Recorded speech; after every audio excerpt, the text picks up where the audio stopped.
A very good Good morning, evening, sir. all Good members. evening, all of you.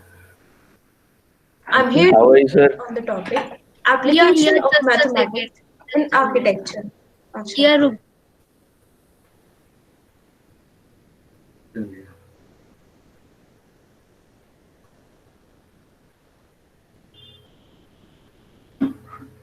एक minute I'm going to share my screen.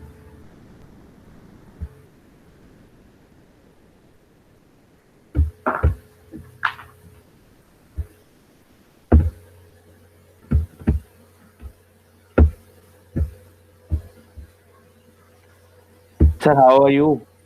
Hello. Hello.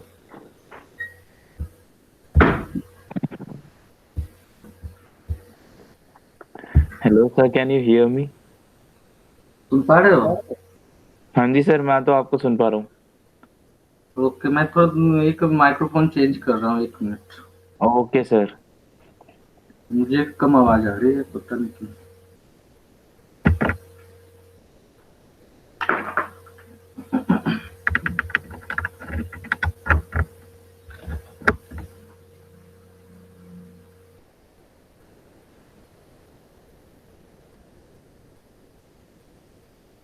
Hello. The height hello. and ABCD is the polygonal hello. one of the hello seven hello sir, wonders आवाज आ रही है? of the world.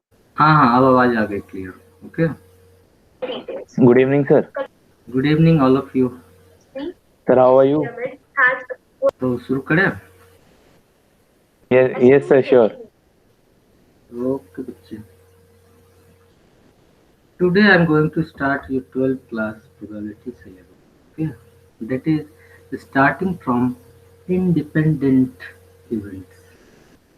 Before that, I would like to detail you about conditional probability.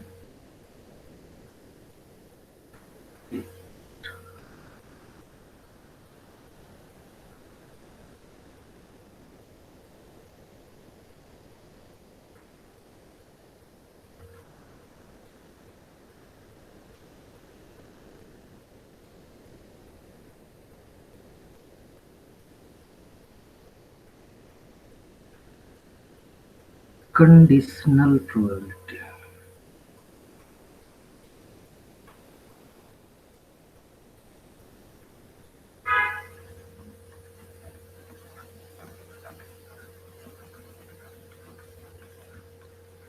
जैसे नाम है conditional probability है, तो निश्चित रूप से इसमें इवेंट्स जो आएंगे वो मोर देन वन आएंगे।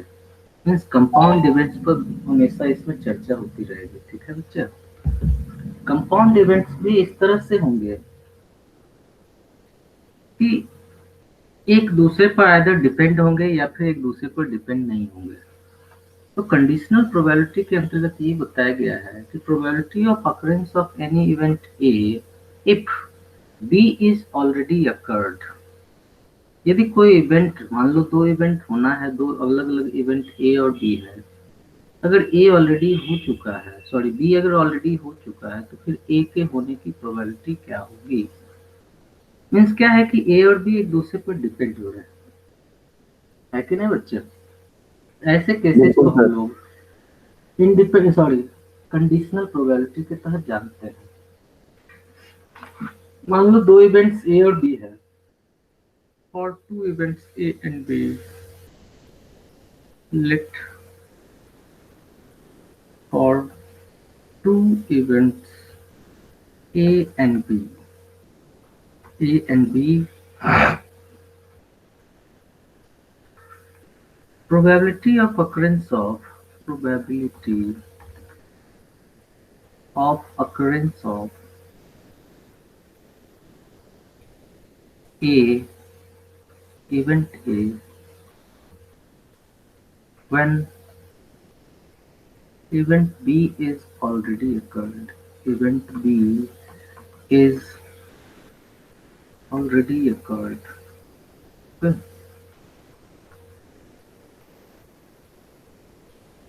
Denoted as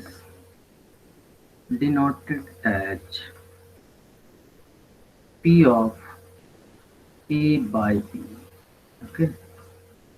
Denoted as P of A by B. means P of A by 1. Means denominator is already occurred, then what is the probability of occurrence of numerator? That is P of A by B. And its value becomes P of A intersection B by P of B. Okay. By example, you can understand it. Here you can see that A and B means A depends upon B. If A depends on B, then it is said to be dependent event. But if A is not depend, performance of A is not depend on B, then these events are said to be independent event. As for example, you can take the coin is tossed twice, suppose. तो first time जो toss हुआ उसमें head आने की probability और second time जो head आने की प्रोबेबिलिटी, हेड आने का जो चांसेस है, ये एक दूसरे से इंडिपेंडेंट हो जाता है कि नहीं? अब फर्स्ट टाइम जो टॉस किए तो जरूरी है कि हेड या टेल कुछ भी आ सकता है। हेड आने की जो प्रोबेबिलिटी है उसका सेकेंड टाइम जब उसी कॉइन को टॉस किया गया तो उससे कोई संबंध नहीं है। इसलिए ये दो बार जो टॉस हुआ और दोनों बार जो हेड आने की प्रोबेबिलिटी हुई, ये एक दूसरे से फ्री है। और ये अगर एक दूसरे से फ्री है तो इस स्थिति में इसको आप क्या कहते हो? इस स्थिति में इसको आप इंडिपेंडेंट इवेंट के रूप में जानते हो। ठीक है बच्चे? और डिपेंडेंट का मतलब हुआ, if I will teach you in the class, if I taught any lesson, then what is the probability of your comprehension? Probability of your comprehension, that depends upon what I am teaching you. Okay? Was understood or not? Sir, please repeat this point. मैं आपसे ये बोलना चाह रहा हूँ कि मान लो जैसे एक कॉइन को हमने टॉस किया, दो बार टॉस किया, पहले बार का हेड का आना और दूसरी बार फिर से हेड का आना, ये एक दूसरे से फ्री है कि नहीं? क्योंकि आप एक कॉइन को इंडिपेंडेंटली दो बार टॉस किए हो, तो पहला बार हेड आएगा, उससे दूसरी बार हेड या टेल आने का कोई मतलब नहीं है कि नहीं? मेरी बात समझ पाए? यहाँ पर ये जो है दोनों कॉइन के हेड्स आने की प्रोबेबिलिटी इंडिपेंडेंट इवेंट के रूप में जानी गई। लेकिन दूसरा जो केस लिया मैं कि मान लो मैं आपको पढ़ा रहा हूं और आप मेरे से पढ़ रहे हो, तो मैं जो पढ़ाने के दौरान मैं ऑलरेडी आपको पढ़ा दिया, तो फिर क्या होगा कि आपके समझ की जो प्रोबेबिलिटी होगी, आपके उस टॉपिक पर कंट्रोल की जो प्रोबेबिलिटी होगी, वो मेरे पढ़ाने के ऊपर डिपेंड करेगा, है कि नहीं? कि मैं आपको कैसा पढ़ाया। मीन्स क्या कि मैं ऑलरेडी जब आपको पढ़ा दिया तो आपके समझने की प्रोबेबिलिटी उस टॉपिक का क्या है? Means your understanding, your comprehension depends upon our teaching, my teaching, isn't it? Hello? Hello? Yes sir. Yes sir. अब समझ में बात आई आप लोग को? Yes sir. Yes, sir. लेकिन क्या है कि मान लो क्लास में अगर 10 बच्चे अलग अलग हैं, 10 बच्चे अगर अलग अलग क्लास में हैं, तो उनका आप 10 का एक दूसरे का समझ जो है एक दूसरे से इंडिपेंडेंट हो जाएगा, है कि नहीं? आप जो समझे हो जरूरी नहीं है कि दूसरा बच्चा भी वही समझा है, जरूरी नहीं है कि तीसरा बच्चा भी वही समझा है। इन सबका जो समझ है वो इंडिपेंडेंट हो जाता है। क्लियर हुआ? हेलो? Yes sir. बिल्कुल सर, क्लियर है सर। ओके, तो मैं आपसे ये बोलना चाह रहा हूँ कि कंडीशनल प्रोबेबिलिटी का केस जो होगा ये दोनों चीजों को डील करेगा कि इवेंट्स अगर इंडिपेंडेंट हैं और अगर इवेंट्स डिपेंडेंट हैं तो कैसे हो। अब मान लो ये फॉर्मूला थोड़ा देर के लिए आपको पता नहीं है, तब आप कैसे किसी क्वेश्चन को सॉल्व करेंगे? इसके लिए मैं आपको एक एग्जांपल देता हूँ। ठीक है, मान लो एक डाई को थ्रो किया जाता है। एग्जांपल सर सैंपल स्पेस बना के सॉल्व करेंगे।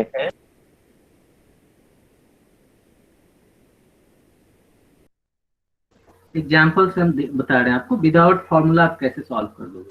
मान लो एक डाई को थ्रो किया गया, लेट ये डाई सर म्यूचुअली एक्सक्लूसिव इवेंट्स के लिए फिर ये 0 हो जाएगा। Yes. एक्सक्लूसिव नहीं, एग्जॉस्टिव आएगा। A is the event. Let A is the event. A equals to die shows more than 4, and B is the event. Die shows even number. Okay. अब question ये है कि मान लो एक डाई को जब थ्रो किया गया और अगर वो इवन नंबर शो किया, तो फिर 6 आने की प्रोबेबिलिटी क्या है? या अगर बी हो चुका है तो ए के होने की प्रोबेबिलिटी क्या है? एक डाई को थ्रो किया गया और ये पाया गया कि उसमें इवन नंबर आया है, ठीक है। मतलब आपसे अगर P of A by B के बारे में पूछा जा रहा है तो आप यहाँ से देखो P ऑफ A के बारे में क्या कहोगे? P of A equals to आप कहोगे, या A इक्वल्स टू थोड़ा देर के लिए P ऑफ A तो छोड़ दो, A इक्वल्स टू आपका क्या होगा 5, 6 हो जाएगा। इसी तरह से B इक्वल्स टू क्या होगा? B इक्वल्स टू आपका हो जाएगा 2, 4, 6, है कि नहीं? अब अगर B ऑलरेडी हो चुका है तो A के होने की प्रोबेबिलिटी क्या होगी? तो B अगर हो चुका है तो आइदर 2 आया होगा या 4 आया होगा या 6 आया होगा, है कि नहीं? तो फिर A के आने की प्रोबेबिलिटी, तो A में क्या आ सकता है? 5 तो आ नहीं सकता है क्योंकि इसी तीनों में से कोई आया है, तो फिर 6 ही तो आ सकता है। बच्चे समझ रहे हो मेरी बात? मतलब 5 या 6 में से कोई एक आने की प्रोबेबिलिटी आपका क्या बन रहा है? 1/2 1/2 बन रहा है। अब देखो फॉर्मूला से भी वही हो जाएगा। A इक्वल्स टू आपका ये हो गया तो P ऑफ A आप क्या कहोगे? P ऑफ A आप कहोगे 2/6 मीन्स 1/3।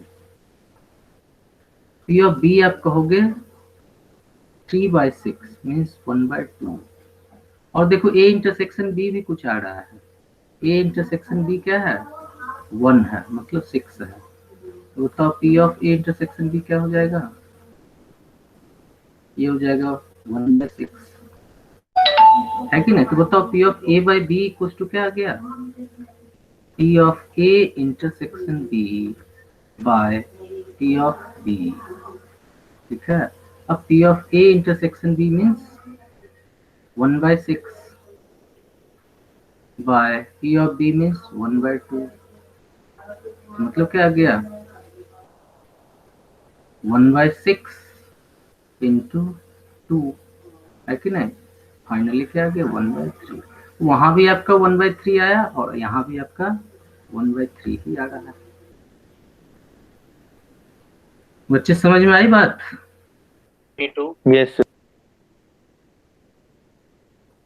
देखो फिर से मैं समझा रहा हूँ, फिर से आप देखो, कंडीशनल अगर वर्ड समझ में आ जाएगा तो मुझे आसान हो जाएगी आगे समझाने में आपको कि A आपने माना कि मोर देन 4 है और B आपने माना कि इवन नंबर है, तो A इक्वल्स टू 5, 6 हो गया, B इक्वल्स टू 2, 4, 6 हो गया। अब आपसे ये कहा गया कि इवन नंबर जब ऑलरेडी आ चुका है तो A के प्रोबेबिलिटी की मतलब A के होने की संभावना बता है कि नहीं? तो बताओ 5 या 6 में से कोई एक आएगा।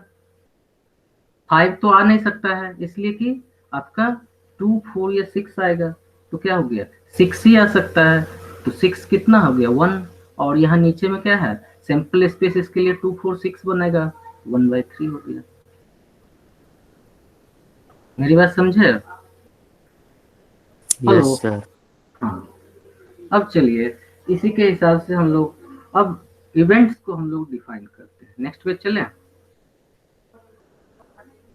हेलो, आप इसी के अकॉर्डिंग लिख सकते हैं P of B by A। ये क्या हो जाएगा? P of A intersection B by P of A। Sir conditional probability में फिर जो सैंपल स्पेस होता है जितना भी डिपेंडेंट होता है आगे जाके स्क्वीज होता रहता है। फिर से बोलना। सैंपल स्पेस घटता रहता है। हाँ जी। तो ऐसे अभी देखो तो अभी आपको समझ में आएगा आगे। देखो नेक्स्ट में जा रहा हूँ आगे। मैं आपको पहले तो इंडिपेंडेंट एंड डिपेंडेंट इवेंट्स बता दें। समझ तो चुके ही हो आप। Independent events independent events means क्या हो गया? Two or more events are said to be independent if their occurrence doesn't depend on each other. ठीक है? If the occurrence or non-occurrence of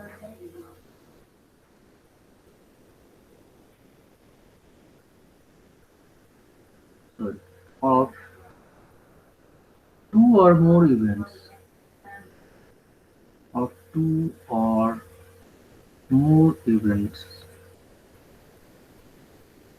doesn't depend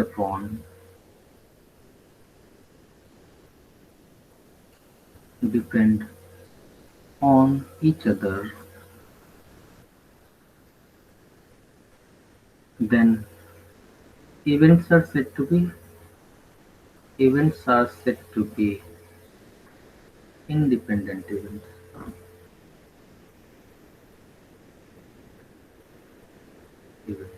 okay, अब इसी में अगर आप देखो, अगर इवेंट आपका इंडिपेंडेंट हो जाता है, इफ इवेंट्स आर इंडिपेंडेंट,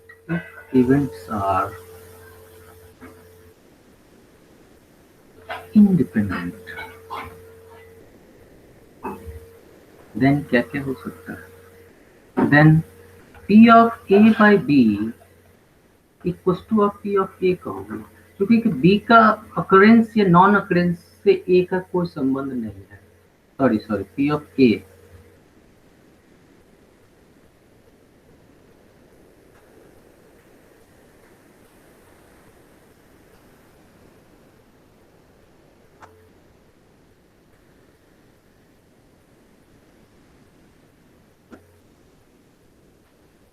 समझ रहे हो कि अगर इवेंट्स इंडिपेंडेंट है तो फिर ए और बी का अकरेंस या नॉन अकरेंस एक दूसरे से फ्री है. इसका मतलब है कि बी हो या ना हो, उससे ए पर कोई फर्क नहीं पड़ेगा. इसलिए आप इसको लिख सकते हो P of A by B equal to P of A. But we know क्या कि P of A by B जो होता है, P of A by B equal to होता है P of A intersection B by P of B. Okay, इसका मतलब हुआ कि P of A intersection B by P of B भी हो जाएगा आपका P of A के ही बराबर. नहीं होगा, जब ये इसके बराबर है तो फिर ये भी तो इसके इक्वल होगा. इसका मतलब क्या हो गया? Hence P of A intersection B equals to P of A into P of B. ठीक है? If events are independent.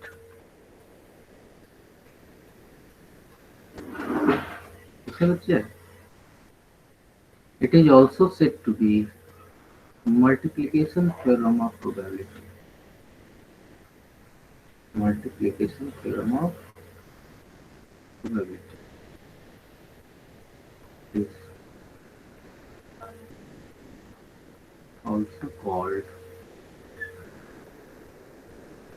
multiplication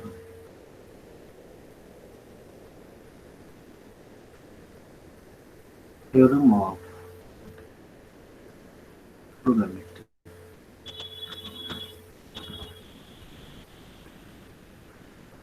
बच्चे, लेकिन ये तब होगा जब आपका इवेंट्स इंडिपेंडेंट है, और अगर इवेंट्स आपका इंडिपेंडेंट है तो P of A union B भी आपका देखो क्या होगा. ठीक है बच्चे, बात समझ में आ रही है? यस. चलिए, अब जैसा कि मैं बताया कि कॉइन का 2 बार टॉस होना, उसमें से फर्स्ट का हेड आने का प्रोबेबिलिटी सेकंड के हेड आने की प्रोबेबिलिटी से बिल्कुल फ्री है, इसलिए ये दोनों इंडिपेंडेंट कर लाएंगे. मैं जो पढ़ा रहा हूँ आपको, आप लोग के समझने का जो तरीका है वो एक दूसरे से बिल्कुल डिफरेंट है, इसलिए आप लोग के समझने की प्रोबेबिलिटी इंडिपेंडेंट इवेंट होगी. तो एग्जाम आप देते हो तो आपके मार्क्स का किसी अदर बच्चे के मार्क्स से कोई मतलब नहीं है। मीन्स आपका एग्जाम में परसेंटेज और अदर बच्चे का एग्जाम में परसेंटेज ही बिल्कुल इंडिपेंडेंट इवेंट्स होंगे। ठीक है बच्चे, तो इस तरीके से हम लोग इस चीज को समझ पाते हैं, P of A intersection B। अब देखो, ये तो आपने देखा। अब इसी में एडिशन थ्योरम जो है वही है जो आपको बताया गया, जो 11th में बताया गया था एडिशन थ्योरम के रूप में, वही फेमस है। P ऑफ A में B equals to P of A plus P of B minus P of A intersection B, है कि नहीं?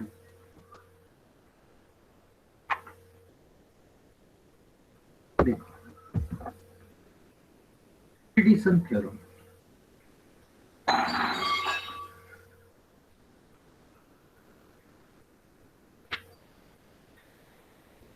सर म्यूचुअली एग्जॉस्टिव इवेंट्स बताने के और कौन से होते हैं, मेरा कंफ्यूजन हो रही है। क्या चीज? Mutually exhaustive events.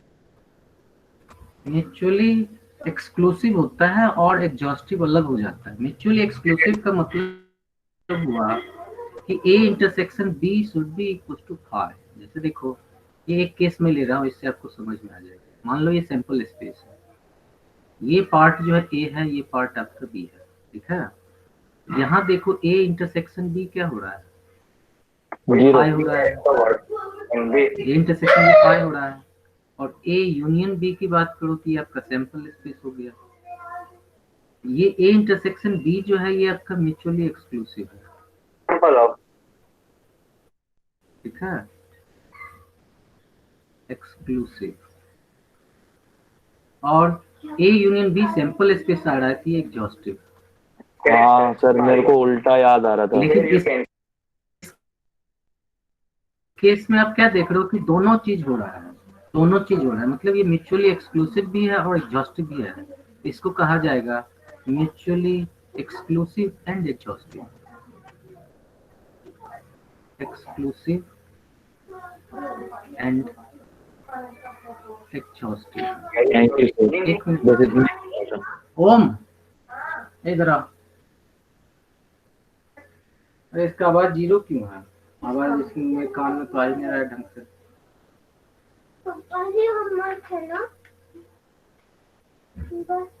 Hello yes sir.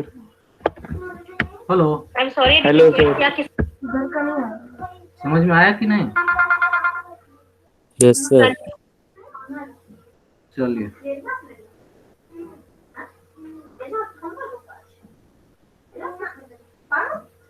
Sound बढ़ा दो इसका। कंप्यूटर से कैसे बढ़ाओगे? बढ़ा स्लाइड इज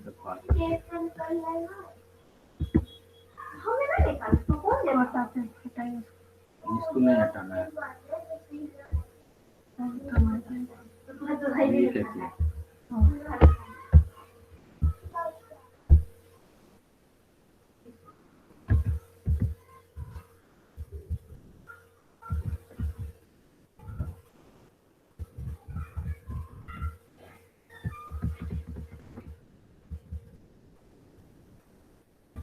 ठीक है बच्चे, देखो एडिशन थ्योरम क्या कहता है? फॉर टू इवेंट्स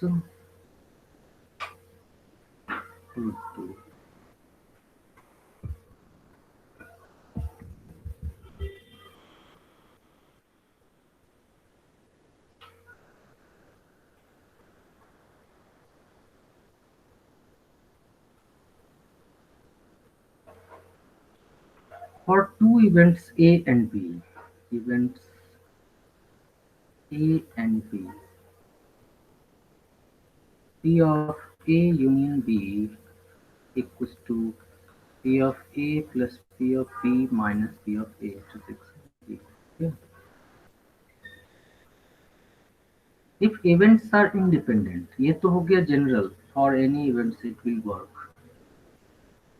ठीक है, if events are independent, okay. अगर ये events independent हो जाएंगे then क्या होगा? Then P of A union B को आप क्या लिख सकते हो? P of A union B को आप लिख सकते हो P of A plus P of B minus P of A into P of A, ऐसे लिख सकते हैं। अब क्या कीजिए कि इसमें और इसमें ये छोड़ो, ये इसको ऐसे ही रखने तो पी ऑफ ए प्लस इस दोनों में आप पी ऑफ बी कॉमन ले लो, ठीक है? क्या मिल जाएगा? 1 माइनस पी ऑफ ए, ठीक है? और इसको आप क्या लिख सकते हो? 1 minus P of A dash,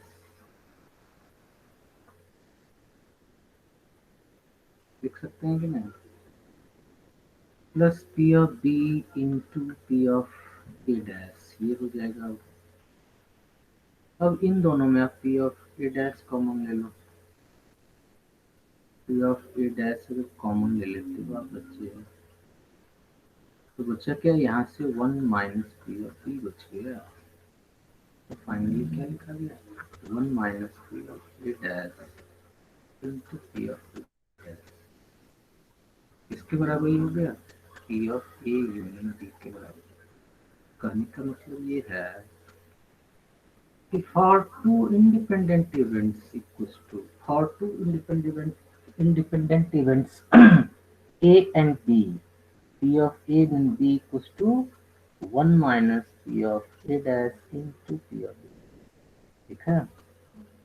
दूसरा चीज, एक चीज और बता दें कि चूंकि A डैश और B डैश का होना एक दूसरे से इंडिपेंडेंट है, A डैश मतलब नॉट A और B डैश मतलब नॉट B, इसका मतलब ये भी आएगा कि P of A dash intersection B dash equals to P of A dash into P of B dash, ठीक है?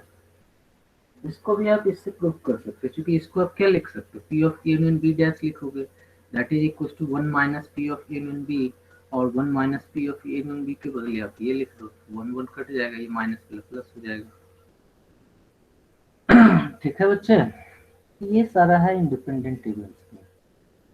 अब क्या है, अब इसके अंतर्गत जो बताया गया इंडिपेंडेंट इवेंट को थोड़ा सा समझना होगा कि कोई भी इवेंट ए और फाई ऑलवेज इंडिपेंडेंट होता है, ठीक है? Any event A and phi, phi means impossible event, always independent होते हैं। फिर कोई इवेंट ए और सैंपल स्पेस, ये भी ऑलवेज क्या होते हैं? इंडिपेंडेंट होता है, ठीक है? अभी आपने जैसे देखा कि ए डैश और बी डैश ऑलवेज इंडिपेंडेंट हो रहा है कि नहीं? ठीक इसी तरह से ए एंड बी डैश भी, जैसे आप कहते हो P of A minus B, A minus B में दो इवेंट है, एक ए है एक नॉट बी है, ये P of A intersection B dash कर दो, ये ए और बी डैश है, ये दोनों ए एंड, देखो लिख ही देते हो, A and B dash are independent events,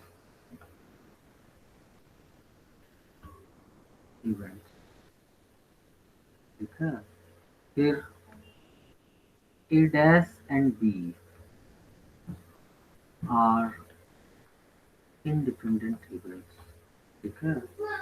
इसी तरह से A dash and B dash are independent events.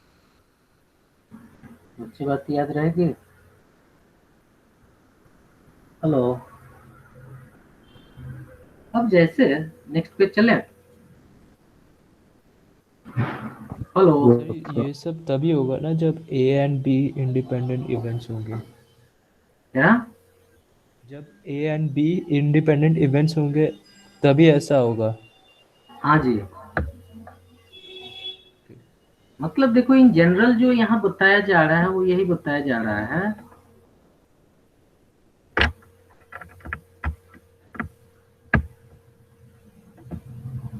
कि अगर मान लो ए और बी इंडिपेंडेंट है, जैसे क्या है कि इन जनरल आप ये कह सकते हो कि A dash and B dash are independent events, okay? ठीक उसी तरह से A and B dash are independent events, ठीक उसी तरह से A dash and B are independent events. अब जैसे आपने ये देखा ना कि for independent events P of A union B क्या आया? 1 minus P of A dash into P of B dash, है कि नहीं?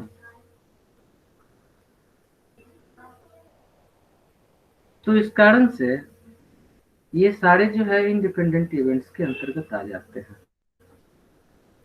ठीक है,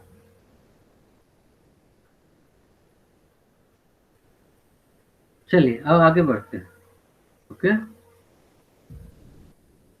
आगे बढ़े बच्चे। अरे हम ना कंक्लूजन्स निकालेंगे इससे कि P A dash intersection B dash जो होगा वो उसके इक्वल होगा, तो ये वाले कंक्लूजन्स निकलेंगे हमारे। देखो ये तो आपका डायरेक्ट, देखो जब मैं यहाँ लिख दिया आपका थर्ड लाइन में ये लिख दिया कि ए डैश और बी डैश हमेशा इंडिपेंडेंट ही हो गए, इसका मतलब यही हुआ ना कि P of A dash intersection B dash equal to क्या लिखाएगा, P of A dash into P of B dash. तो सर इससे तो ये कंक्लूड हो रहा है कि ए डैश बी डैश हमारे दोनों इंडिपेंडेंट हैं, हमेशा इंडिपेंडेंट रहेंगे, और यही तो मैं बोलना चाह रहा हूँ। ठीक है, फॉर ए एंड बी, देखो कंडीशन बस इसमें इतना है कि if A and B are independent then A dash and B dash must be independent, A and B dash must be independent, A dash and B must be independent. Sir हमेशा हमेशा, लेकिन condition ये है कि ए और B को भी independent होना पड़ेगा। अब क्लियर हुई बात? हो गई सर। हाँ बोलिए। हो गई सर, हो गई। अच्छा, और कोई कुछ बोल रहा है क्या जी? मुझे लग रहा है पीछे से कोई कुछ बोल रहा है, आती है आवाज क्या? सर कोई नहीं बोल रहा। पता नहीं, मेरा कंप्यूटर में लगता है 2-3 साइड। नहीं सर, वो मेरे माइक से आवाज आ रही होगी, मेरे बैकग्राउंड में आवाज आ रही होगी। वही मुझे लग रहा है कि कुछ तो है। चलो देखो नेक्स्ट जो बताया गया अब आपको ये पता है कि क्या होता है, P of A union B equals to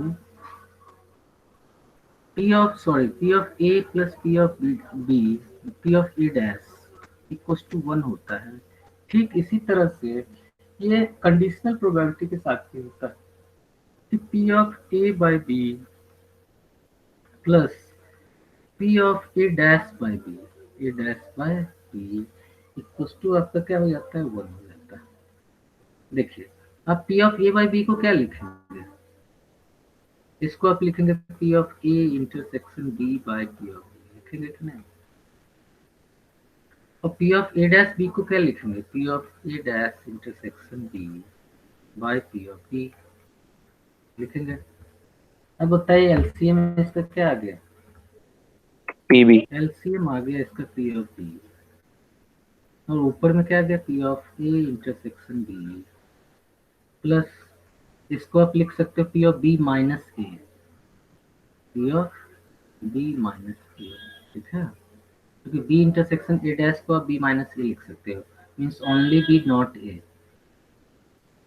अब P of A intersection B ये हुआ, P of B minus A को आप लिख सकते हो P of B minus P of A intersection B। ठीक है, जो मैं कल आपको बताया था, बाय P ऑफ B। बताओ ये और ये कैंसिल आउट, बचा क्या, P of B by P of B, means क्या हो गया? बच्चे बात समझ में आई? ठीक इसी तरह से वो सारा जो भी लॉ है वो आप कर सकते हो। अब देखो इसका कुछ एग्जांपल्स हैं, उसको हम लोग देखते हैं। अब देखो इसी में एक प्रॉपर्टीज बता दिए गए इंडिपेंडेंट इवेंट को बेस्ड, बड़ा अच्छा है कि if P of A by B equals to, गौर करना, if P of A by B equals to A by B equals to P of A by B dash हो जाए, मीन्स अगर B नहीं हुआ है, A by B dash का मतलब क्या हो गया, if B is not occurred then what is the probability of occurrence of A, isn't it? तो एक P of A by B equals to P of A by B dash, तो मतलब क्या है कि B होना तब A की प्रोबेबिलिटी, अगर B के नहीं होने पर A की प्रोबेबिलिटी, दोनों इक्वल है, तो मतलब है कि A और B इंडिपेंडेंट है। लॉजिकली समझ रहे हो? बिल्कुल P sir, of A by B equals to P of A by B dash. Probability पे। Then A and B are independent always. A and B are always independent.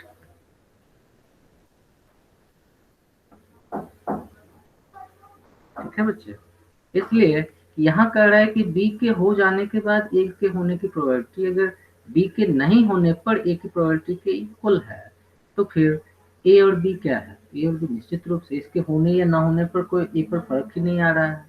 इसका मतलब है कि A और B क्या है? इंडिपेंडेंट है। बात बच्चे समझ में आए? इसको मैथमेटिकली भी आप कर सकते हो, है ना? हेलो, बिल्कुल सर। ओके, देखो मैं ऊपर इसको करता हूँ। अब यहाँ P of A by B दिया है, इसको मैं उठा के ऐसे करके ले जा रहा हूँ यहाँ पर। तो P of A by B को आप क्या लिख सकते हो? P of A intersection B by P of B, और इसको आप क्या लिख सकते हो? P of A intersection B dash, मतलब A minus B by P of B dash, मतलब 1 माइनस P ऑफ B। ऐसा आप लिख सकते हो इसको, है कि नहीं? अब क्या है, इसको अगेन आप ये लिख सकते हो P of A minus P of A intersection B by 1 minus P of B। अब इसके साथ क्रॉस मल्टीप्लिकेशन कर लो। सर ये P ऑफ, क्या हुआ सेकंड स्टेप में समझ नहीं आया। अरे P of A minus B को आप लिख सकते हो P ऑफ, अच्छा ये नहीं समझे? P yes of, sir. अरे यहाँ देखो, ये देखो यहाँ से एरो लेके मैं यहाँ पहुंचा, तो P of A by B को आप लिख सकते हो ना, A intersection B by P of B। और P of A by B dash को क्या लिख सकते हो? A इंटरसेक्शन B डैश, इसको आप क्या लिख सकते हो? P of A intersection B dash by P of B dash, नहीं लिखोगे? यस सर समझ गया। तब इसी चीज को यहाँ ये लिख दिया बस। अब इसको P of A minus B को अगेन आप ये लिख सकते हो, तो this by 1 minus P of B। अब आप इसके साथ क्रॉस मल्टीप्लिकेशन कर दो, तो P of A intersection B into 1 minus P of B equals to क्या आ गया? इक्वल्स टू आ गया P of B to P of A minus P of A intersection B।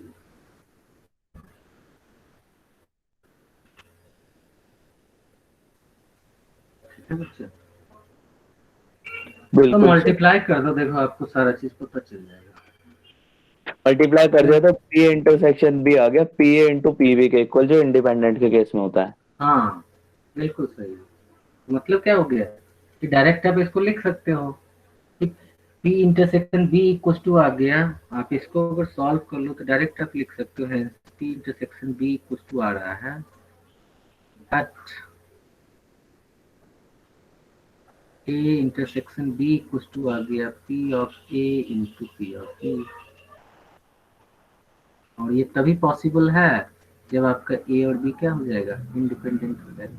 बच्चे इसको सॉल्व कर लोगे तो ये आ जाएगा, ठीक है? ये इंटू है बीच में, तो इससे पता चल गया कि ये A और B क्या है? इंडिपेंडेंट है। ऐसे आप लॉजिकली भी सोचते हो तो ये पता चल रहा है कि A और B यहाँ पर क्या है? इंडिपेंडेंट है। ठीक है बच्चे? हेलो, यस सर बिल्कुल।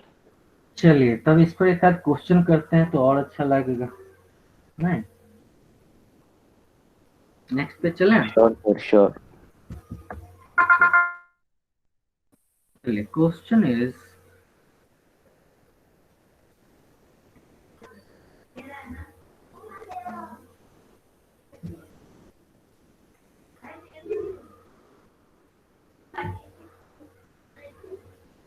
क्वेश्चन है कि a die is marked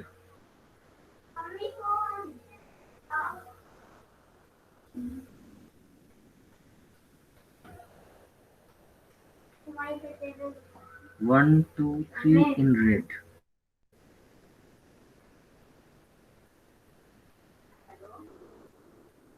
And 4, 5, 6 in green.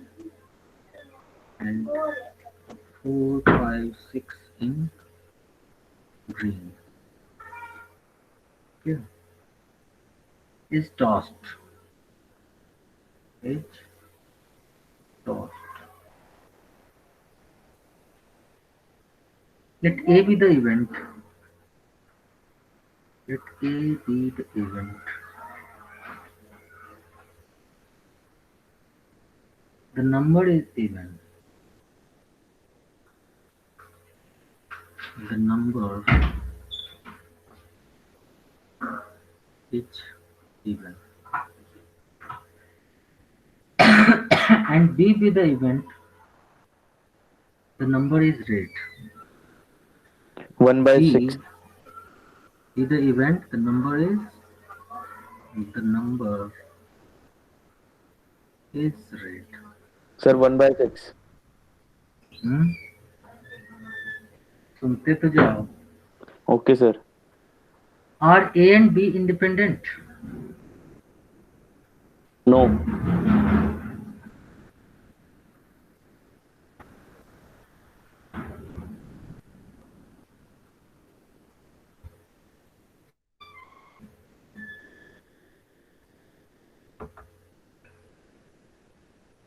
बताइए.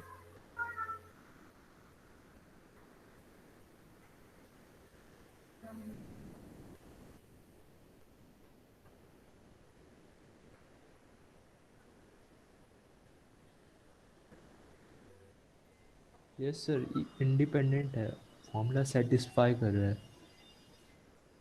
इंडिपेंडेंट है कि नहीं ये बता दो बस. इंडिपेंडेंट है.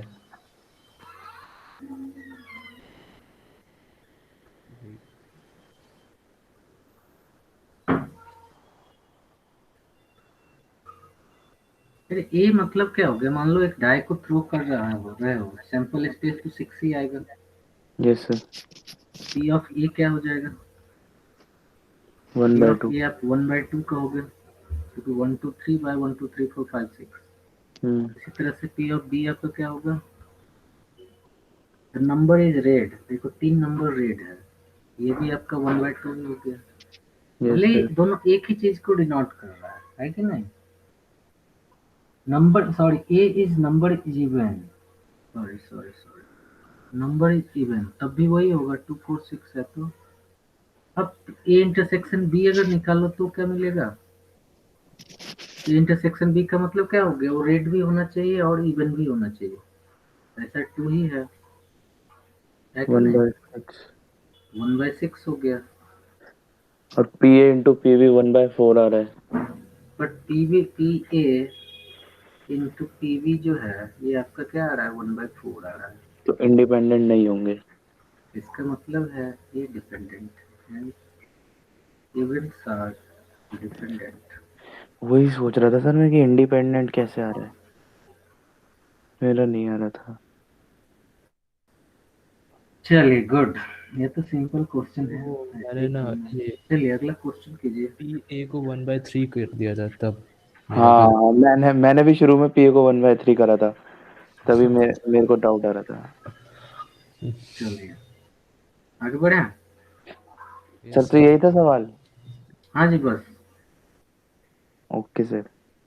अब इसी में कुछ निकालना होता है तो अगर निकालना तो सबको जानते हैं, बस ये मैं जो बताया आपको वो मैं क्वेश्चन के थ्रू समझाने की कोशिश की. ठीक है. चलिए अब जो क्वेश्चन आएगा मजेदार आएगा, उसको ध्यान से सुनिए. Find the probability of getting at least one tail. Find the probability sir of getting sir at least one. Hello 1 2 3 mic testing. Sir हाँ बोलिए. सर सायान का कुछ डाउट है. हाँ बोलिए. नहीं, मुझे जो था वो सॉल्व हो गया.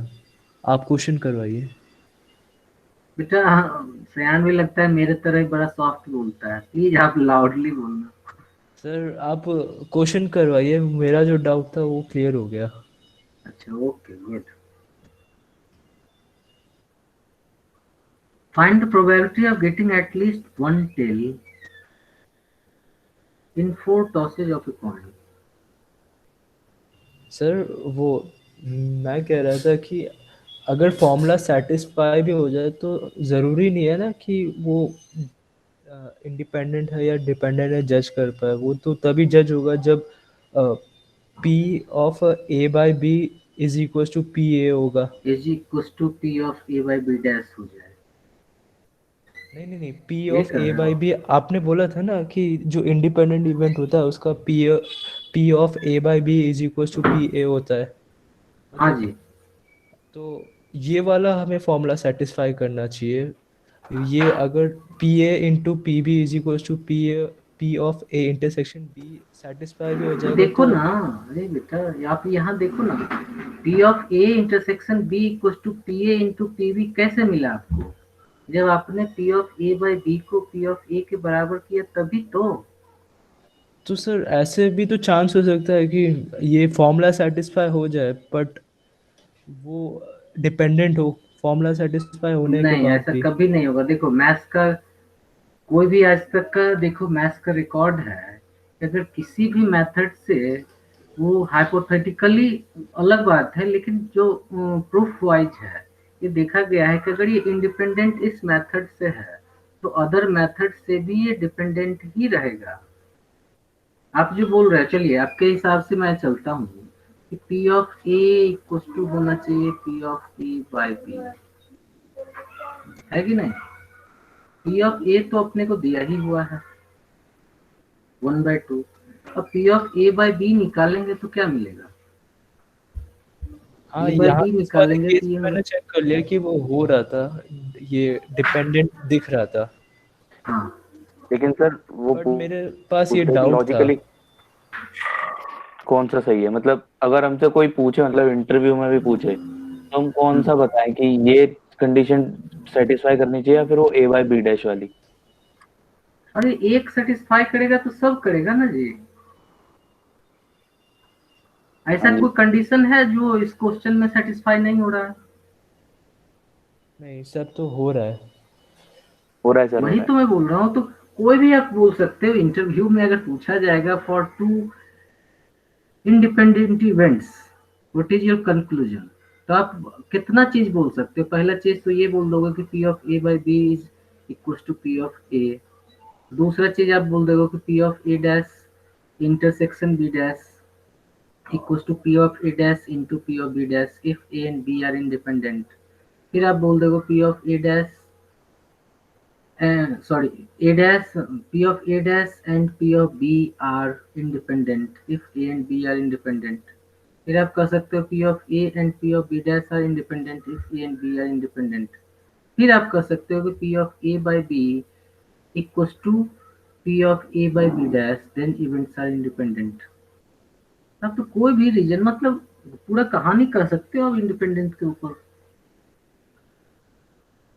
Hello, yes sir. क्या आप भी कोई डाउट? नो सर, डाउट फिर क्लियर्ड। पूछ लो। है। अभी सर, देखो क्लास आपका रेगुलर क्लास है तो ये इसमें आप पूछ सकते हो। बाद ये में नहीं सर, कंफ्यूजन होगा पूछ तो फिर लेता हूँ। क्वेश्चन में प्रॉब्लम आएगी। नहीं हो गया क्लियर। ये सर अब समझ आ गया इंटरव्यू में क्या बोल रहे हैं। यार इंटरव्यू नहीं अभी देना है, अभी तो फिलहाल आपको रिटर्न देना है।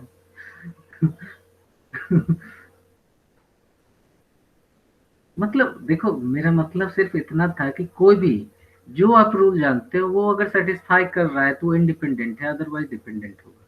मैथ्स का हमेशा एक ही आंसर होता है, चाहे किसी मेथड से जाओ, ये तो जानते ही हो। Yes sir. Yes sir. चलिए क्वेश्चन लिखिए। Find the probability of getting at least one tail in 4 tosses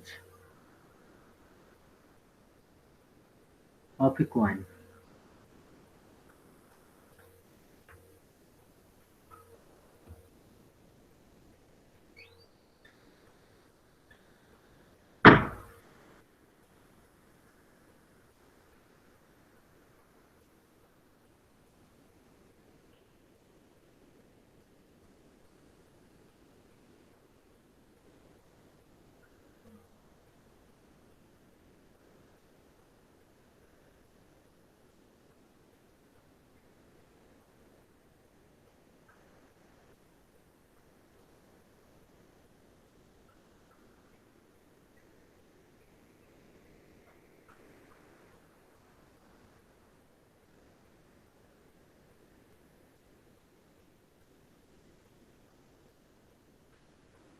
sir 2 raised to power 3 multiplied by 4 whole divided by 2 raised to power 4। अरे नहीं, ये तो 1 से ज़्यादा हो जाएगा।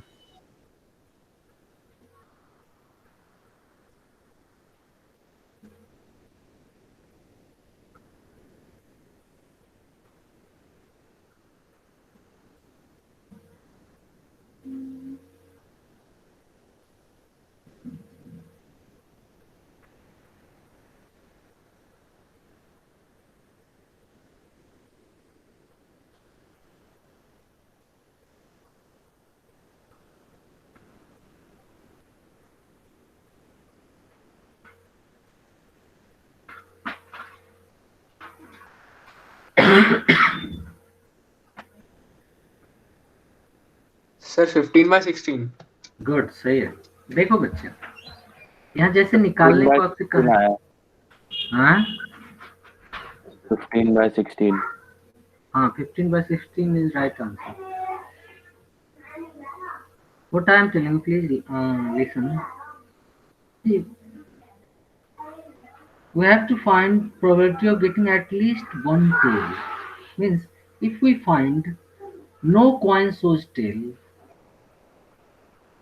means, and after that if we minus it by 1, then we will get required answer. Okay, मतलब मैं बोलना चाह रहा हूँ ये है कि जैसे at least one coin shows tail, हम पहले निकाल लेते हैं probability of getting all the 4 coins shows head. ठीक है, अब यहाँ ये तो ठीक है कि हर एक केस में मान लो गेटिंग हेड हो या गेटिंग टेल हो, पी ऑफ एच हो या पी ऑफ टी हो, दोनों के दोनों ये 1/2 ही देंगे। यह कह रहा है Yes, at least one tail in toss of a coin. अगर एक भी टेल नहीं आए वन में, अगर उसको माइनस कर दें तो कम से कम एक टेल तो मिल ही जाएगा। प्रोबेबिलिटी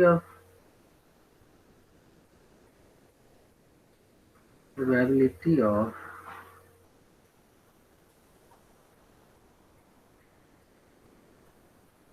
गेटिंग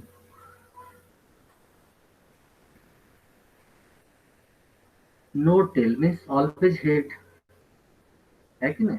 अब देखो चारों बार हेड आने की जो प्रोबेबिलिटी होगी वो एक दूसरे से इंडिपेंडेंट होगी। इस बार भी हेड आए, इस बार भी हेड आए, इस बार भी हेड आए और इस बार भी हेड आए। देखो आपको अगर याद हो तो मैं आपको बताना चाहता हूँ, जब पीएनसी आप पढ़ रहे थे तो वहाँ एंड एंड और का दिया गया था कॉन्सेप्ट आपको। yes sir, ठीक है, एंड मीन्स हो गया कि एडिशन dependent। होगा, और मीन्स सॉरी, एंड मीन्स हुआ कि मल्टीप्लिकेशन होगा और मीन्स हुआ कि एडिशन होगा। नहीं ठीक, वो चीज जो आया है यहीं से आया है हर जगह। अगर इंटरसेक्शन है तो वहां हम लोग क्या देख रहे हैं, मल्टीप्लाई कर रहे हैं, और एडिशन हो रहा है तो हम लोग वहां पर ऐड कर रहे हैं। इंटरसेक्शन है तो मल्टीप्लाई कर रहे हैं, यूनियन है तो ऐड कर रहे हैं। यहाँ भी जब क्या है कि चारों पर हेड आएगा तभी तो होगा कि एक भी कॉइन आपका टेल शो नहीं किया, और yes sir, चारों इसी पे में हेड मैं आने की सोचा था। प्रोबेबिलिटी एक दूसरे से अलग होगी, है कि नहीं। तो probability of getting 4 heads, getting 4 heads in 4 toss, in 4 toss equals to क्या हो जाएगा, 1/2 into 1/2 into 1/2 into 1/2। Okay, that is equals to 1/16। तो probability of getting at least one tail equals to what, hence probability of getting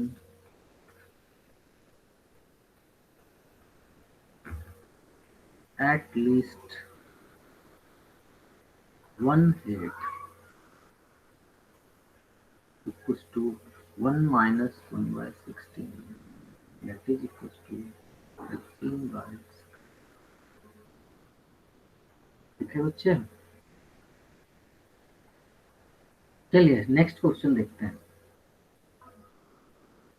हटाए इसको। yes sir। चलिए question है आपका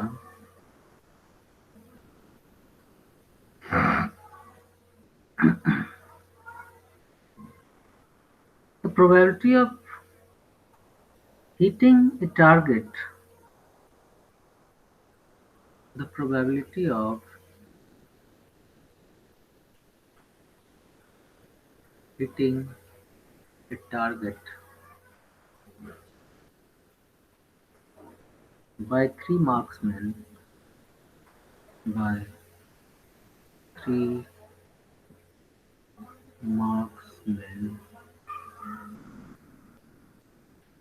are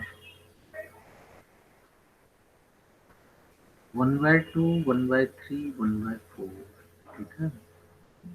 Then find the probability that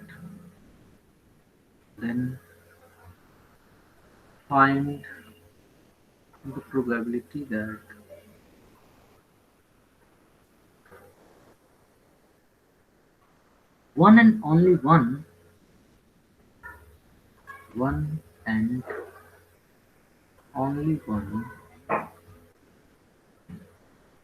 can hit the target. Then hit the target.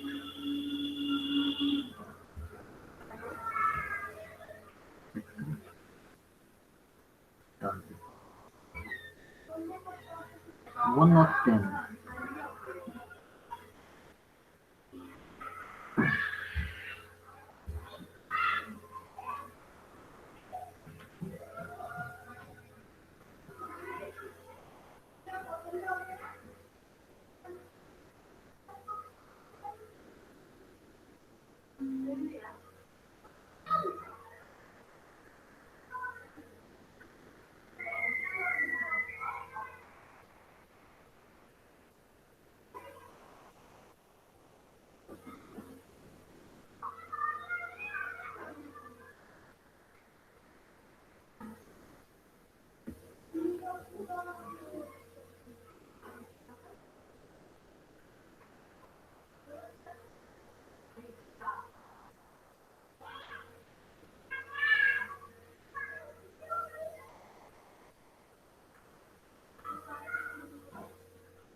Sir 10/24 है 10/24 sir 11/24 11/20 बिल्कुल सही। देखो बच्चे, ये 11/24 3 मार्क्समैन का probability of hitting the target है। मान लो P of A equal to क्या है, let P of A equal to 1/2, P of B equal to 1/3, मतलब ABC 3 पर्सन हैं, उनको ABC नाम दे दिया हमने 1/3।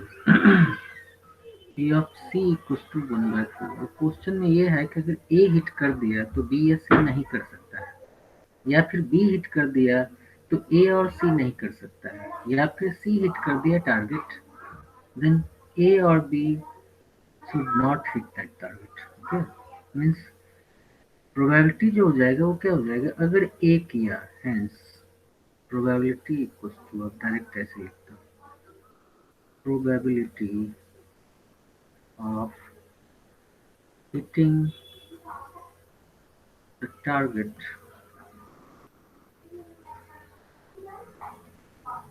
by exactly once, exactly one of them equal to क्या होगा, अगर P of A होता है तो फिर P of B डैश लेना पड़ेगा into P of C dash, या फिर अगर B होता है, देखो या बोल रहे हैं और जैसे बोलते हैं तो प्लस लगाते हैं हम लोग, ठीक है, मौका सबको मिल रहा है, इसलिए ये भी हिट करेगा, ये भी हिट करेगा, ये भी हिट करेगा, तो इसलिए यहाँ पर आप इनटू लेवल लगाते जा रहे हैं। इस एंड का जैसे ही सेंस आता है तो हम मल्टीप्लाई करते हैं, और का सेंस आने पर हम ऐड करते हैं, ये याद रखते हैं। ठीक इसी तरह से यहाँ भी अगर ए हिट नहीं किया तो बी को मौका मिला, और बी अगर हिट कर दिया तो फिर सी को हिट नहीं करना है, ये कंडीशन है। ठीक इसी तरह से P of A dash, P of B dash into P of C हो जाएगा, अब वैल्यू यहाँ पुट कर दो, ये हो गया 1/2। P of B अगर 1/3 है तो P of B dash क्या हो जाएगा बच्चे, P of B dash हो जाएगा 2/3। 1 minus 1/3 मीन्स 2/3, और P of C dash हो जाएगा 1 minus 1/4 मीन्स 3/4, ये वैल्यू पुट करो, 1/2 into 2/3 into 3/4 plus P of A dash क्या होगा, 1/2 ही होगा, into P of B 1/3, P of C dash 3/4 plus P of A dash 1/2, P of B dash 2/3, P of C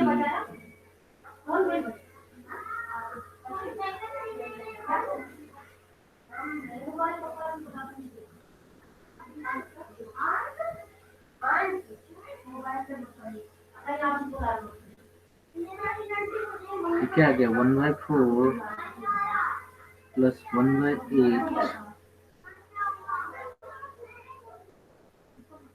है ना जी, 1/2 2/3 1/4 1/12 है ना, तो एलसीएम क्या हो जाएगा 24। 24,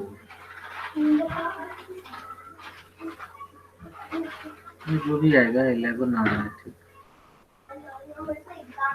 ठीक है बच्चे, एक और क्वेश्चन मैं इसको पूछ रहा हूँ, फिर मैं कंडीशनल प्रोबेबिलिटी बेस्ड क्वेश्चन करूँगा। चलिए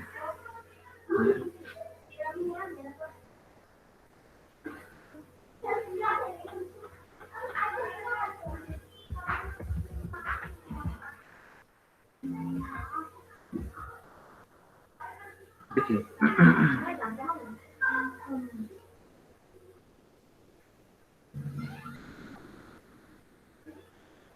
क्वेश्चन है, अच्छा क्वेश्चन है, the unbiased dice is tossed, the unbiased dice is tossed until a number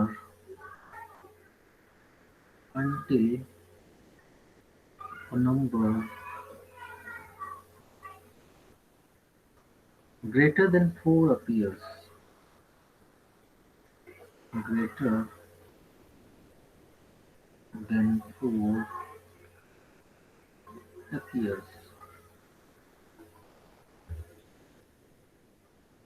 What is the probability that what is the probability that an even number of doses is needed? An even number of dosage is needed.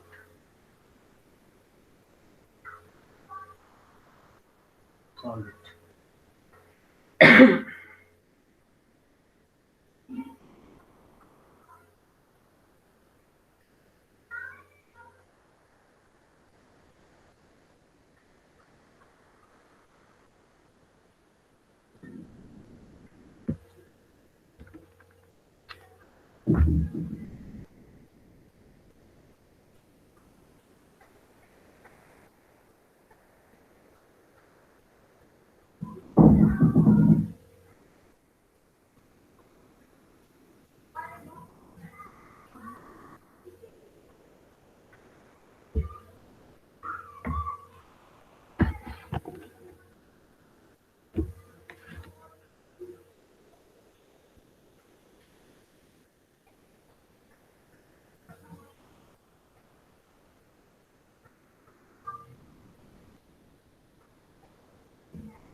Sir, 3/2.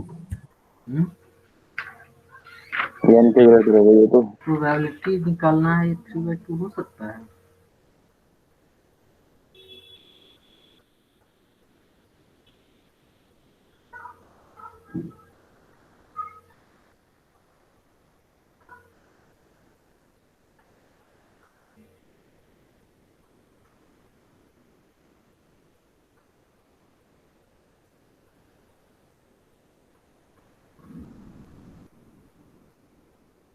One by three. Sir half chances है 1/2 का। 1/2 sir 1/3। नहीं,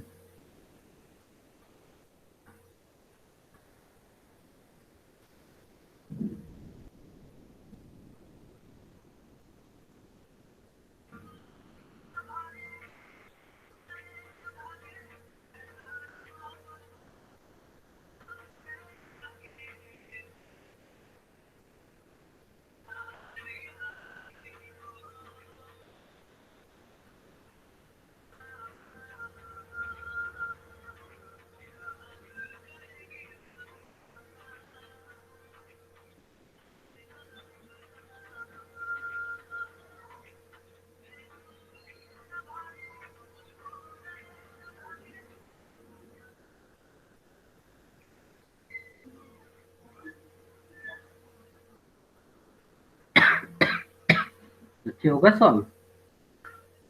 कर रहे हैं sir, कर रहे हैं। Sir 1/6 नहीं होना चाहिए इसका। 1/6 2 बाय 1/6 गलत है। देखो मैं करता हूँ। तो क्वेश्चन में जो कह रहा है कि एक डाइस को तब तक थ्रो किया जाता है जब तक कि 4 से बड़ा नंबर नहीं आता है कि नहीं? तो फिर क्या प्रोबेबिलिटी है कि टॉस को इवन नंबर ऑफ टाइम्स किया जाए तभी जाके मुझे ग्रेटर देन 4 मिलेगा, है कि नहीं? मीन्स आइदर 2 टाइम्स करोगे या 4 टाइम्स करोगे या 6 टाइम्स करोगे, इस तरह से करने पर ही मुझे मिलना चाहिए ग्रेटर देन 4। ठीक है, हम मान लेते हैं let A be the event, let A be the event. The event of getting greater than 4, greater than 4, ठीक है बच्चे? Means hence P of A equals to क्या हो जाएगा? 2/6 क्योंकि एक डाई को थ्रो करेंगे मतलब 1/3 आ गया। और फिर क्या है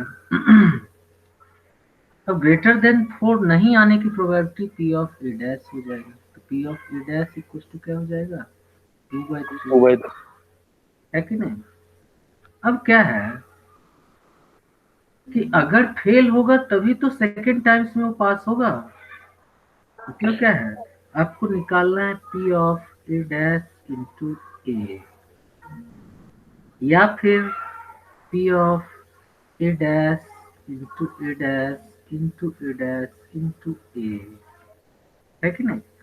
फर्स्ट टाइम में फेल होगा तभी ना इवन टाइम्स उसको क्या आएगा ग्रेटर देन 4 आएगा, या फिर लगातार 3 बार फेल होगा तभी चौथे बार में उसे क्या मिलेगा ग्रेटर देन 4 मिलेगा, या फिर बढ़ता लगातार जाएगा 5 तो। टाइम्स वो फेल होगा। समझ रहे हो मेरी बात। सर समझ तो रहे हैं। इंटू ए प्लस डॉट डॉट डॉट। ये कब आएगा ये किसी को नहीं पता है, इसलिए अब तो ये इन्फिनिटी तक जाएगा। अब क्या है इसको आने की प्रोबेबिलिटी पी ऑफ, अब देखो ये सब प्रोडक्ट फॉर्म है और इंडिपेंडेंट है। पहले टॉस में ग्रेटर देन 4 का आना और दूसरे टॉस में ग्रेटर देन 4 का आना ये एक दूसरे से इंडिपेंडेंट है, इसलिए यस आप इसको लिख सकते हो P of A dash into P of A plus P of A dash into P of A dash into P of A dash into P of A plus dot dot dot up to infinity. अब इसकी value आपको पता है 5 आ 1/3 रहा है। Into 2/3, हाँ सही है, प्लस 2/3 इंटू 2/3 इंटू 2/3 इंटू 1/3। देखिए इंडिपेंडेंट इवेंट्स कितना बड़ा बड़ा क्वेश्चन देता है आपको। Plus dot dot dot infinity. तब देखिए ये क्या आ गया यहाँ, ये आपका जीपी के टर्म में आ गया है कि नहीं। बिल्कुल सर। सीरीज जो बनाएगा वो जीपी का बनाएगा 1/3 into 2/3 1/3 into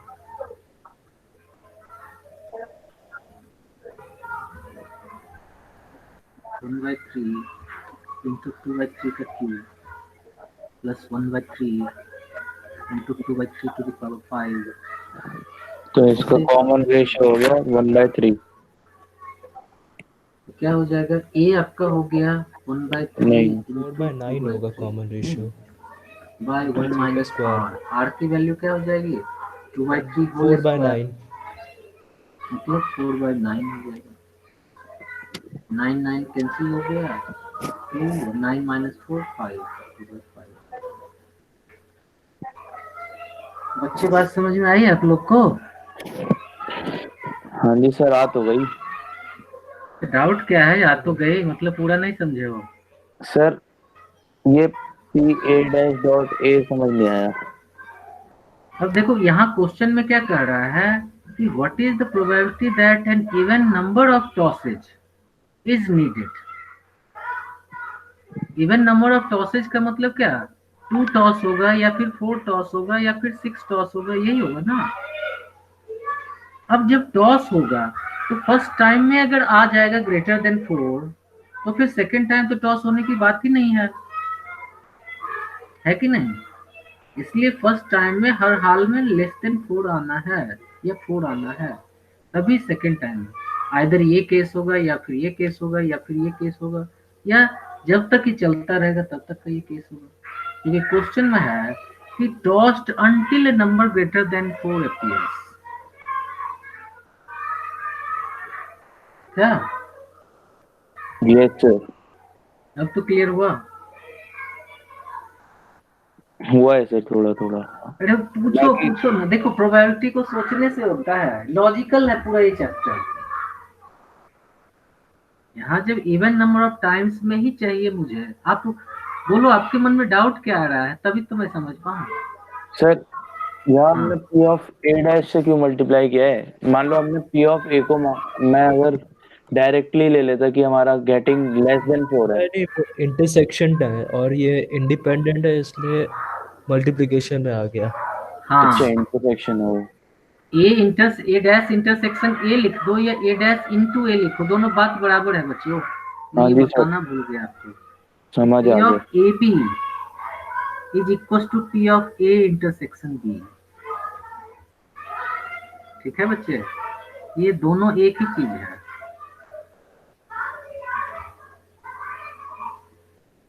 P of A into B equals to P of A intersection B।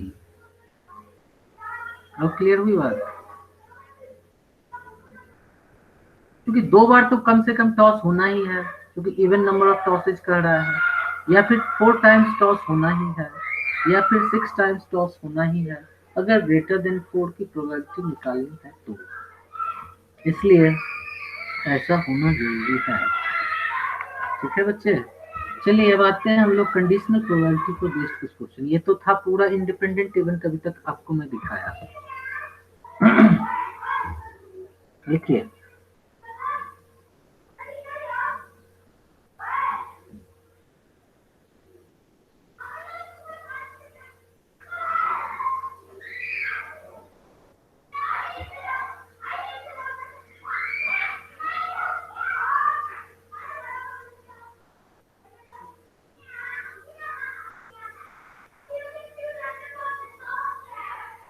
लिखो क्वेश्चन, इजी वाला पहले लेते हैं।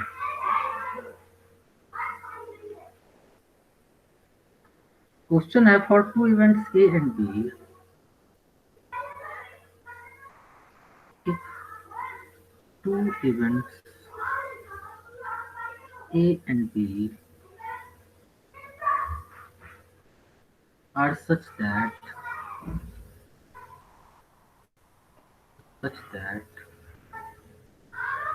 P of A equals to 0.3, P of B equals to 0.4, P of A dash intersection B dash equals to 0.5. Find the value of, then find P of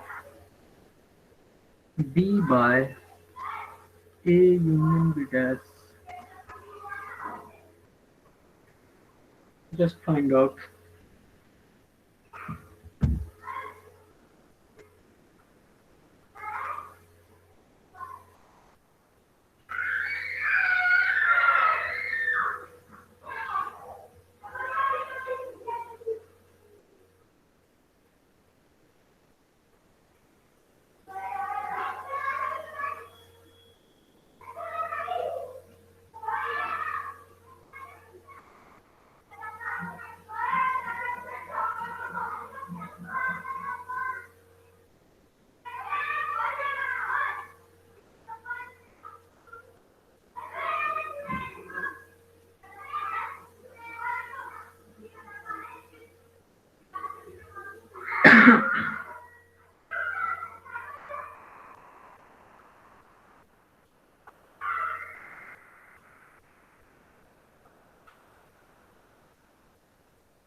आएगा बच्चों?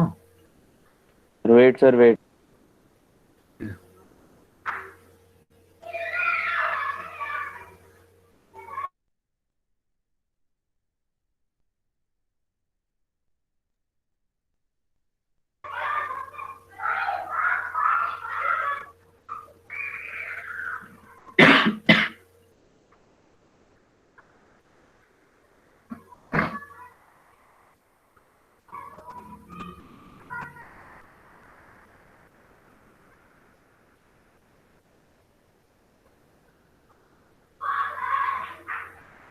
1/3 आ रही है, 1/3। No no no.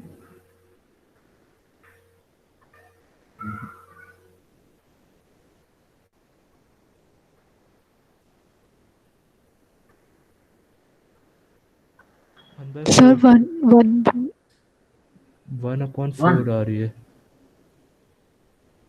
क्या? 1/4। 1/4, हाँ 1/4 सही है। देखो बच्चे, ये P ऑफ A दिया है 0.3, P ऑफ B है, यहाँ देख रहे हो A यूनियन B डैश है, मतलब P ऑफ B डैश निकालना पड़ेगा ना। P ऑफ B डैश क्या हो जाएगा? डायरेक्ट हो जाएगा 0.6, और इसका मतलब हो गया P of A union B dash, नहीं, इक्वल्स टू 0.5, और इसको आप लिखोगे 1 minus P of A union B equals to 0.5। तो बताओ P of A union B क्या मिल जाएगा? 0.5। ये मिल जाएगा 0.5। अब इस चीज को आप क्या लिख सकते हो? इसको लिख सकते हो आप P of B intersection A union B dash, नहीं, by P of A union B dash. ठीक है बच्चे? अब थोड़ा सा आप सेट थ्योरी के हिसाब से जाओ तो इसको आप अगेन लिख सकते हो P of B intersection A union P of sorry B intersection B dash, ठीक है, by P of A union B dash को आप लिख सकते हो P of A plus P of B dash minus P of A intersection B dash. ठीक है? अब देखो यहाँ B इंटरसेक्शन B डैश तो फाई हो जाता है, आप ये जानते हो, क्योंकि B एंड नॉट B, इसमें कॉमन कुछ भी नहीं है, और इसके साथ यूनियन है तो क्या बच जाएगा? इसको फाइनली आप लिख दोगे P of B intersection A by P of A plus P of B dash minus P of A intersection B dash. ठीक है बच्चे? यहाँ देखो B इंटरसेक्शन A आप निकाल सकते हो, क्योंकि A B और यूनियन B दे दिया है। P of A intersection B क्या हो जाएगा? ये हो जाएगा आपका P of A plus P of B में 0.3 plus 0.3 plus 0.4 minus 0.2।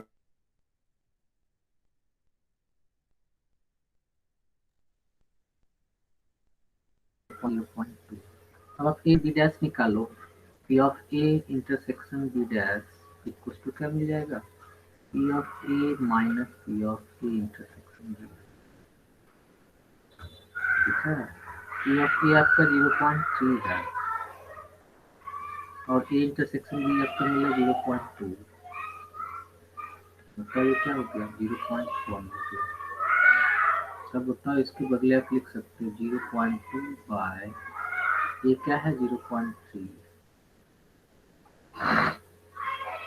B dash है 0.6 माइनस 0.1 हो गया, है कि नहीं? फाइनली क्या होगा? 0.2 बाय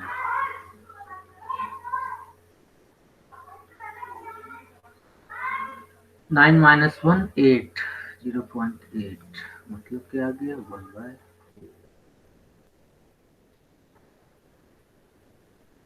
अच्छी बात समझ में आई आप लोग को? Hello, yes sir.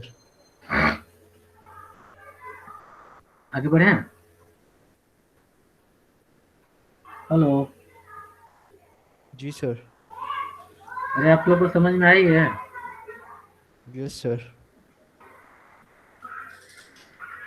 धीरे से क्यों बोलते यस हो? सर, आ गई है। चलिए, एक और क्वेश्चन कर लेते हैं, इजी वाला क्वेश्चन दे रहा हूँ। Assume that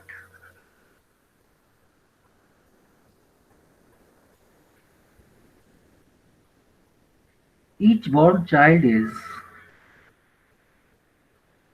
each born child is equally likely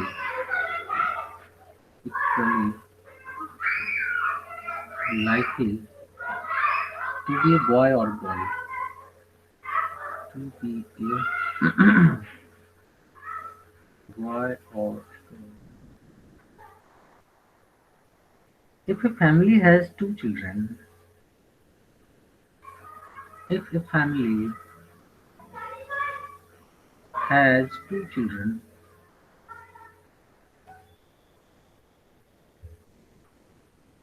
what is the conditional probability that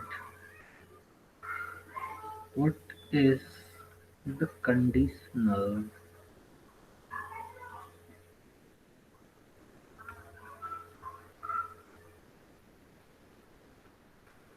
probability that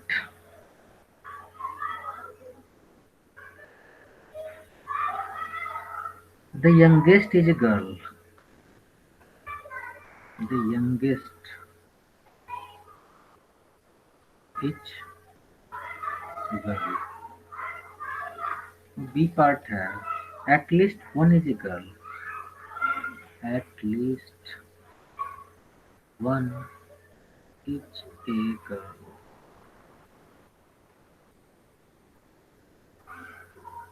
बताइए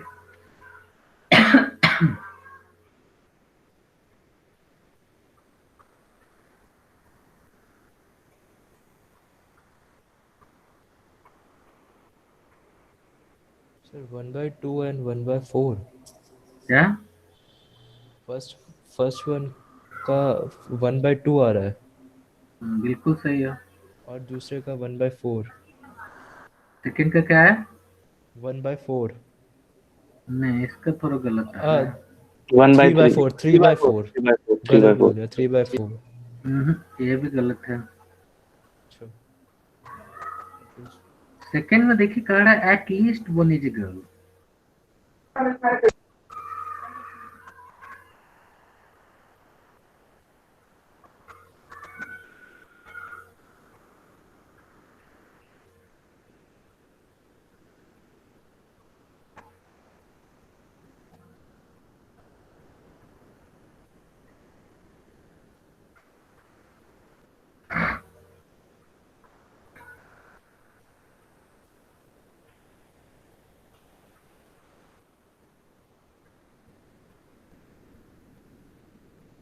देखो ए बिट तो हो गया होगा सबसे, बच्चे ए बिट बताना पड़ेगा। नहीं सर ये इसका 1/2 आ गया था नहीं, ए तो सबको आ गया होगा, इजी है। बी बता देता हूँ। देखो इसमें जैसे नंबर ऑफ एस आपको मिला होगा 4 हो जाएगा। नंबर ऑफ एस इसलिए 4 होगा कि ये हो जाएगा बी बी बी जी बॉय गर्ल, ठीक है, जी जी और जी बी, इस तरह से। इसमें देखो जो पहले लिखा है वो बड़ा है, जो बाद में लिखा है वो छोटा है हर एक में। तो number of S equal to आ गया 4, ठीक है। अब मान लो ए जो इवेंट है, मतलब ए, चलो ए ही कह लो, A be the event, let A be the event, A equal to probability of being both girls, probability of being both children are girls, of being both children are girls।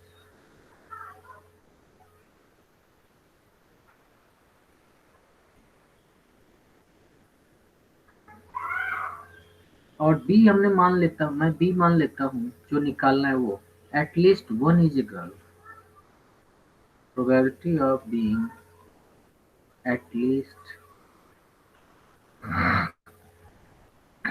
One is a girl, ठीक है बच्चे। तो बताओ B equal to क्या हो जाएगा? कम से कम एक गर्ल होना चाहिए, तो बी जी हो जाएगा, जी जी हो जाएगा और जी बी हो जाएगा।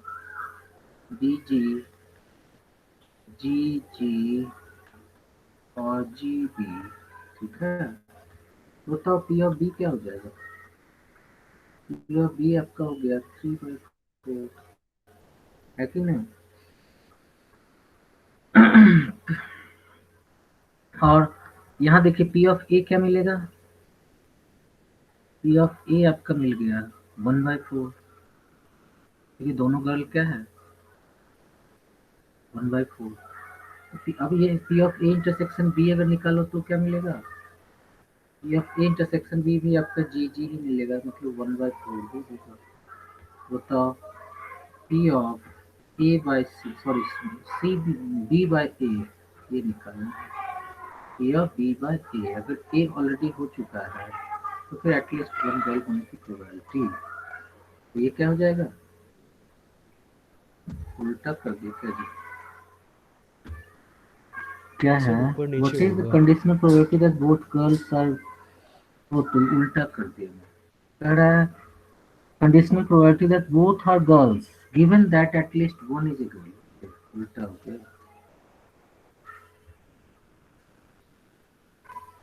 P of A by B निकालना है,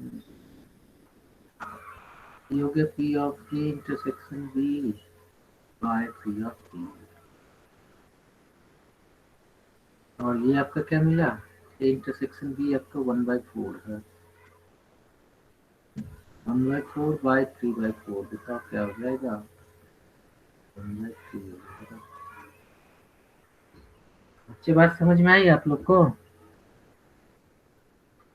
हेलो हेलो, यस सर। समझ में आ गए। चलिए तो इस पर आप देखिए एनसीईआरटी या आर डी शर्मा का पहला 2 एक्सरसाइज 3 एक्सरसाइज आसानी से कर सकते हो, उसको करना, फिर आप मॉड्यूल को टच करना, सॉल्व एग्जाम्पल भी करना, तब नेक्स्ट क्लास में आपको इसको बेस्ड टोटल प्रोबेबिलिटी थ्योरम, बाइस थ्योरम, सर ये सब ए बाई बी की समझना है। जरूरत क्या थी क्या इसमें? सर वही मेरे को समझ नहीं आ रहा उसकी जरूरत क्या है। किसकी, यहाँ पे शायद इस केस में कंडीशनल प्रोबेबिलिटी नहीं होनी चाहिए। At least one is a girl, मतलब boy boy girl, girl girl, girl boy, simple. और एटलीस्ट वन इज अरे अ गर्ल मेरी की बात कंडीशनल सुनो ना, प्रोबेबिलिटी। यहाँ पर क्या निकालना क्या है ये नहीं देख रहे हो, निकालना है what conditional is the probability. Conditional probability that, sorry, if a family has 2 children, मतलब ये ऑलरेडी गिवन है, हाँ तो sir what is the children का कंडीशनल फैमिली प्रोबेबिलिटी स्पेस तो दैट बॉय एट बॉय के साथ आ गया। Least one is a girl, तो सर आपको उस हिसाब से सोचना है ना। कंडीशनल प्रोबेबिलिटी के लिए कोई एक तो इवेंट पहले से ही हो रखा होना चाहिए, तो इसमें कौन सा इवेंट होगा at least one is a girl से पहले? इसमें नहीं आप समझ पा रहे, देखो क्वेश्चन में सीधा दिया हुआ है कि each born child is equally likely to be, हाँ, if a family has 2 children, if a family has 2 children,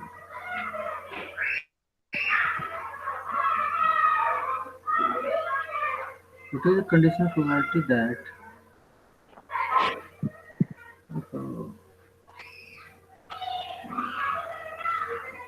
question देखो थोड़ा सा मिसिंग था, बुक का मैं देख देख के कर रहा हूँ, और यहाँ पर probability that, what is the conditional probability that both are girls, both are girls, ये वाला given भी that, होगा। given that A the youngest is girl and B at least one is a girl, अच्छा बात समझ में आई बच्चे, मैं तो बुक देख के कर रहा हूँ, क्वेश्चन पढ़ रहा हूँ, तभी तो मैं यहाँ देखो A by B किया, ठीक है सर। ठीक है, यहाँ पर थोड़ा सा क्वेश्चन मिसिंग था, what is the conditional probability that both are girls given that at least one is a girl, इसीलिए तो हमने A को कंसीडर क्या किया, probability of being both children are girls, है कि नहीं, और B हो गया जो निकालना है, जो हो चुका है उसको हमने कंसीडर कर लिया, उसके हिसाब से P of A by B निकाल दिया, समझ रहे हो, मैं ऊपर का क्वेश्चन है, मैं बुक से क्वेश्चन पढ़ रहा हूँ, इसीलिए मैं सॉल्व कर पाया, और आप लोग थोड़ा, हाँ वास्तव में क्वेश्चन याद हो रहा था तो आप लोग कंफ्यूज हो गए। बोथ आर गर्ल्स होता तो 1/4 तब ठीक है वहाँ पे। हाँ हाँ हाँ, अब तो क्लियर है। बिल्कुल सर। Yes sir. ओके, चलिए तो आज हम लोग यहीं रहने देते हैं। टिल देन गुड बाय, मिलते हैं फिर कल। और तब तक आप लोग जरूर कम से कम 2 एक्सरसाइज जो अपना बेसिक बुक है पहले उसको कर लेंगे, फिर मॉड्यूल को देखेंगे, ठीक है? ओके,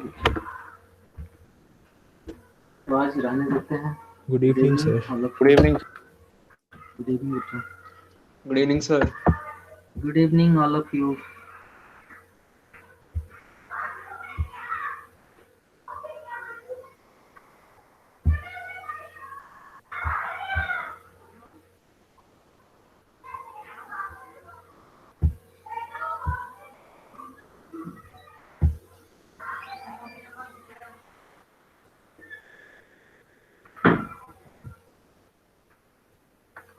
चार्ज लगाइए।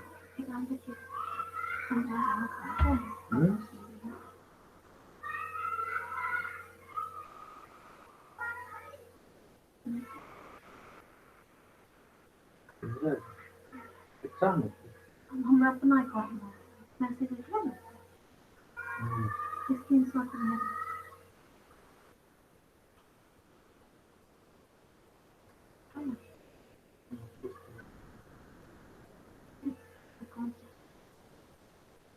सर्वर डाउन से कौन दिखाइए नहीं जा रहा है।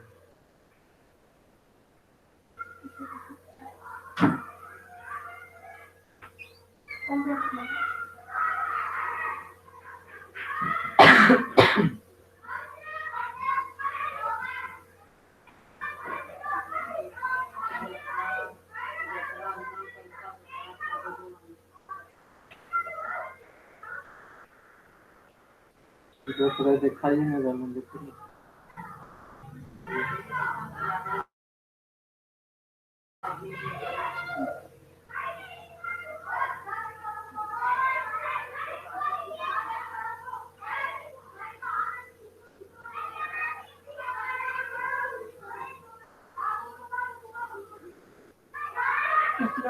एटीएम करना है।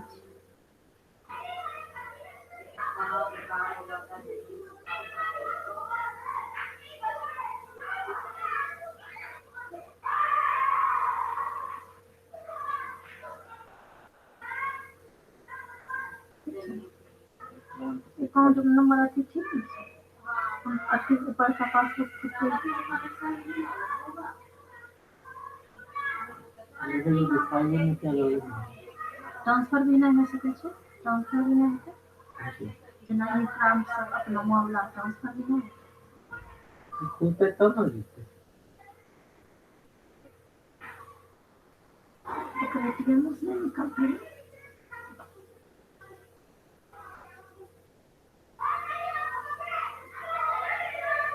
जानते का हुआ, चाची लोग दूसरा ट्रेन में बैठ गई थी। राजधानी वो कौन था, राजधानी में बैठ गई थी। कितना लगेज, बाप रे बाप। अरे पता नहीं कैसे देखिए, ध्यान नहीं दिए होंगी। जब पता चला कौन तो पूर्वा, तब कहाँ जाके उतरी, गार्ड से रिक्वेस्ट करके उतरी, भागा भाग। बताओ चाचा लोग कितना था सामान, 3-3 वो लगेज गार्ड रुकवाया ट्रेन को। रे बाप रे बाप, लेकिन पूर्वा था टाइम कम ना, पकड़ा गया ना तो पता चलता कुछ पहली अथी नहीं की कैसे चढ़ जाएगा। नहीं होता। कभी कभी अच्छे अच्छे लोग होते तो दिमाग खराब हो जाता है। वही कार्य हम लोग बड़ा अच्छी पूरी तरह से थक जाता हूँ। 3 आदमी जतरा रंग बेकार है, 3 लोग तो गए किया। कोई था भी नहीं कि भाई कितना सामान है, कहाँ 3-4 लोग तो भाग दौड़ करके उसका सामान। 3-3-6 एक साथ नहीं आया। अथी दाम चल रहा है, क्या बोलते हैं सर्वे यार,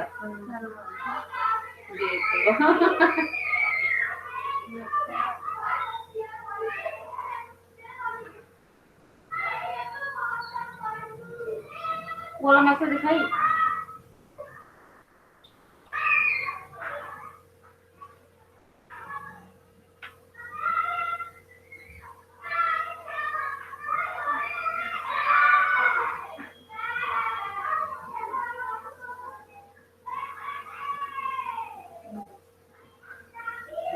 देख लो बस हो। तो पहले आवाज तो बढ़ाओ किसका, एकदम जीरो कर दिया है, बढ़ा लेते कैसे बढ़ा लेते हैं? ये दिखेगा तब ना बढ़ा लेंगे, हमने तो 100 कर दिया है।